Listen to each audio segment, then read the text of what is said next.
এখন পর্যন্ত আমি যা দেখেছি আমি স্যাটিসফাইড যে কাজ চলছে। তবে আমি এটাও বলবো যে এখনও অ্যাবাউট 3% যে কাজ বাকি আছে, যেটা আমাদেরকে জানানো হয়েছে, সেই 3%-এর মধ্যে কিন্তু খুব ইম্পর্টেন্ট পার্সেন্টগুলি রয়ে গেছে। কোঅর্ডিনেশন, টেস্টিং এগুলি রয়ে গেছে।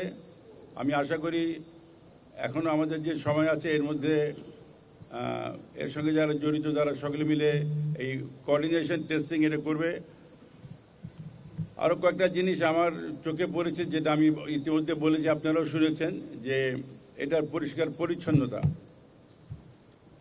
যদিও টার্মিনাল বিল্ডিংয়ের সৌন্দর্য খুবই সুন্দর, ইটস ইউনিক, এবং আপনারা তো শুনেছেন যে যখন আমাদেরকে ব্রিফিং দেওয়া হয়েছে তখন বলা হয়েছে বিশ্বের একটা অন্যতম সুন্দর বিমানবন্দর এটা বলে তারা অনেকেই মনে করে।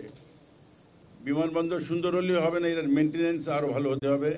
আমি মনে করি আমাদের এখানে যেহেতু বাংলাদেশের যে এনভায়রনমেন্ট, এখানে ধুলা, বালি, মাকড়সার জাল, পাখি এরা বাসা বাঁধে এবং এখানে বাসা বাঁধার সেই সুযোগ আছে, যার জন্য এটা খুব রেগুলার মেনটেন করতে হবে। শুধুমাত্র ফ্লোর মেনটেন্যান্স না, উপরেও মেনটেন করতে হবে, এবং এই কথাটা আমি ইতিমধ্যে বলেছি। এবং যেহেতু জাপানিরা এটাকে মেনটেন করবে, তারা স্বীকার করেছে হ্যাঁ তারা মেনটেন্যান্সের ব্যবস্থা করবে। তো এটা একটা দেখার বিষয় হবে।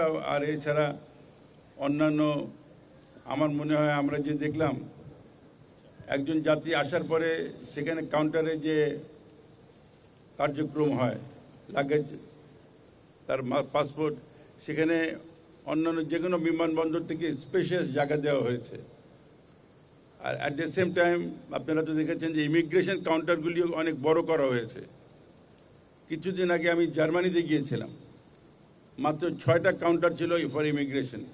আমি 3 ঘন্টা দাঁড়িয়েছিলাম, আমি এবং আমার সঙ্গে যারা সেখানে ইমিগ্রেশনটা পাস করতে। সেখানে আমি দেখলাম আমাদের এখানে 54টা ইমিগ্রেশনের ব্যবস্থা, ইমিগ্রেশন কাউন্টার করা হয়েছে। সুতরাং আমরা আশা করি ইনশাআল্লাহ আমাদের এখানে সাধারণ যাত্রী সহ বিদেশ থেকে যারা আসবে, আমাদের দেশে যারা ক্রু, ভিআইপি এবং সেই সঙ্গে বীর মুক্তিযোদ্ধা, এমনকি প্রবাসী যারা আসবেন আমাদের ওয়ার্কার, তাদের জন্য করা যায় কিনা সেটা আমরা ব্যবস্থা করবো এখানে। যাই হোক, আমি আর এর থেকে বেশি কিছু বলতে চাই না। আমার মনে হয় যে ব্যবস্থা করা হয়েছে সেটা খুবই আধুনিক এবং খুবই এফিশিয়েন্ট সিস্টেমে ব্যবস্থা করা হয়েছে। But it will depend a lot how efficiently we can run it. And I have all the confidence that civil aviation সেভাবে তাদের ম্যান পাওয়ারকে তৈরি করবে এটাকে এফিশিয়েন্টলি রান করার জন্য।